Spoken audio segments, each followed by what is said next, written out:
നമസ്കാരം. ലോക്സഭാ തെരഞ്ഞെടുപ്പിൽ UDFിൻ്റെ സീറ്റ് വിഭജനം പൂർത്തിയാകുമ്പോൾ 2 സീറ്റ് കൊണ്ട് തൃപ്തിപ്പെടുകയാണ് മുസ്ലിം ലീഗ്. ഇതിന് പിന്നിൽ PK കുഞ്ഞാലിക്കുട്ടിയുടെ ചില തന്ത്രങ്ങളാണ് എന്ന് പൊതുവെ രാഷ്ട്രീയ നിരീക്ഷകർ വിലയിരുത്തുന്നുണ്ട്. ലീഗിലെ എതിരാളി എന്ന് പറയപ്പെടുന്ന അബ്ദുൽ വഹാബിനെ ദുർബലമാക്കാനുള്ള തന്ത്രപരമായ കുഞ്ഞാലിക്കുട്ടിയുടെ നീക്കമായി കൂടി ഇതിനെ വിലയിരുത്തുന്നുണ്ട്. 16 സീറ്റിൽ കോൺഗ്രസാണ് മത്സരിക്കുന്നത്. ലീഗ് 2ഇടത്തും RSP, കേരള കോൺഗ്രസ് എന്നിവർ ഓരോ സീറ്റിലും മത്സരിക്കും. മലപ്പുറത്തും പൊന്നാനിയിലും ലീഗ് തന്നെ മത്സരിക്കും. 3-ാം സീറ്റിലെ ബുദ്ധിമുട്ട് ലീഗിനെ കോൺഗ്രസ് ഔദ്യോഗികമായി അറിയിക്കുകയായിരുന്നു. ഇത് ലീഗ് അംഗീകരിച്ചു. ലീഗ് സ്ഥാനാർത്ഥികളെയും പ്രഖ്യാപിച്ചു. മലപ്പുറത്ത് ET മുഹമ്മദ് ബഷീറും പൊന്നാനിയിൽ അബ്ദുൾ സമദ് സമദാനിയും സ്ഥാനാർത്ഥിമാരാകും. ETയുടെ സീറ്റ് മാറണമെന്ന ആഗ്രഹം സഫലീകരിച്ച് ലീഗിൽ കൂടുതൽ കരുത്തനാവുകയാണ് PK കുഞ്ഞാലിക്കുട്ടി എന്ന റിപ്പോർട്ടും പുറത്തുവരുന്നു.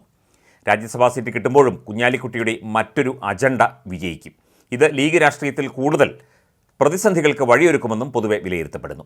UDFിന് ജയിക്കാൻ കഴിയുന്ന അടുത്ത രാജ്യസഭാ സീറ്റ് ലീഗിന് നൽകും. അതിന് അടുത്ത് വരുന്ന രാജ്യസഭാ സീറ്റ് കോൺഗ്രസിനായിരിക്കും. അതാണ് ഫോർമുല. രാജ്യസഭാ സീറ്റ് റൊട്ടേഷൻ രീതിയിൽ കോൺഗ്രസും ലീഗും പങ്കിടും. ഫോർമുല ലീഗ് അംഗീകരിക്കുമ്പോൾ ഫലത്തിൽ ലോക്സഭയിലെ 3-ാം സീറ്റ് എന്ന ആവശ്യത്തിൽ നിന്ന് അവർ പിന്നോട്ട് പോവുകയാണ്. ഈ ഫോർമുല ദോഷമുണ്ടാക്കുന്നത് വ്യവസായിയും ലീഗ് നേതാവുമായ അബ്ദുൽ വഹാബിനാണ് എന്നതാണ് മറ്റൊരു വസ്തുത. കുറച്ചുകാലമായി PK കുഞ്ഞാലിക്കുട്ടിക്കെതിരെ നിലപാടെടുക്കുന്ന ലീഗ് നേതാവാണ് അബ്ദുൽ വഹാബ്.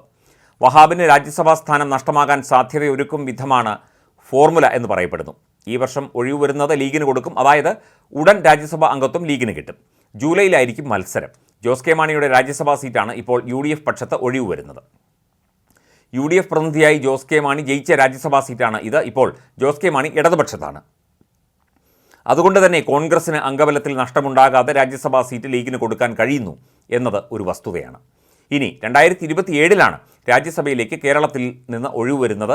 അന്ന് CPMൻ്റെ ജോൺ ബ്രിട്ടാസിനും ശിവദാസിനും ഒപ്പം ലീഗ് അംഗം വഹാബും സ്ഥാനമൊഴിയും. ഇപ്പോഴുണ്ടാക്കിയ കോൺഗ്രസുമായുള്ള ധാരണാപ്രകാരം ആ സീറ്റ് ലീഗിന് കിട്ടില്ല. ഇതോടെ വഹാബിന് രാജ്യസഭാ സീറ്റ് നിഷേധിക്കപ്പെടുകയും ചെയ്യാം. 3-ാം ലോക്സഭാ സീറ്റിന് വേണ്ടി വാദിച്ച് ഒടുവിൽ വഹാബിനെ ഇനി ഒരു ടേം കൂടി രാജ്യസഭയിലേക്ക് അയക്കേണ്ടതില്ല എന്ന് ഉറപ്പിക്കുകയാണ് ലീഗ് നേതൃത്വം എന്നും വിലയിരുത്തപ്പെടുന്നു. 2026 മെയ് മാസത്തിൽ കേരളത്തിൽ നിയമസഭാ തെരഞ്ഞെടുപ്പ് നടക്കും. ഈ തെരഞ്ഞെടുപ്പിൽ UDF അധികാരത്തിൽ എത്തിയാൽ മാത്രമേ അബ്ദുൽ വഹാബിന് രാജ്യസഭാ അംഗത്വം ഉറപ്പിക്കാൻ കഴിയൂ എന്നതാണ് അടുത്ത വസ്തുത. എന്തായാലും അടുത്ത നിയമസഭാ തെരഞ്ഞെടുപ്പിൽ കേരളത്തിൽ രാഷ്ട്രീയ ധ്രുവീകരണങ്ങൾക്ക് സാധ്യതകൾ ഏറെയാണ് എല്ലാ പാർട്ടികളിലും. ഈ സമയം മുസ്ലിം ലീഗിൻ്റെ രാഷ്ട്രീയ നിലപാട് പോലും ആർക്കും മുൻകൂട്ടി പ്രവചിക്കാൻ കഴിയാത്ത ഒരു സാഹചര്യവും നിലവിലുണ്ട്. അതുകൊണ്ട് തന്നെ അബ്ദുൽ വഹാബിന് മുന്നിൽ സാധ്യതകൾ ഏറെയുണ്ടെന്ന് വിലയിരുത്തേണ്ട. ഇപ്പോൾ ഒഴിവ് വരുന്ന രാജ്യസഭാ സീറ്റിൽ സംസ്ഥാന ജനറൽ സെക്രട്ടറി PMA സലാമിനെ മത്സരിപ്പിക്കാനും ആലോചനയുണ്ട്. അല്ലെങ്കിൽ യൂത്ത് ലീഗ് പ്രതിനിധിയായി advocate MB Faisal Babu, PK Firoz എന്നിവരിൽ ഒരാളെ പരിഗണിച്ചേക്കാം. ഇത് സംബന്ധിച്ച് പ്രാഥമിക ചർച്ചകൾ ലീഗിൽ നടന്നിട്ടുണ്ട്. പക്ഷേ തീരുമാനമൊന്നും ഉണ്ടായതായി അറിവില്ല.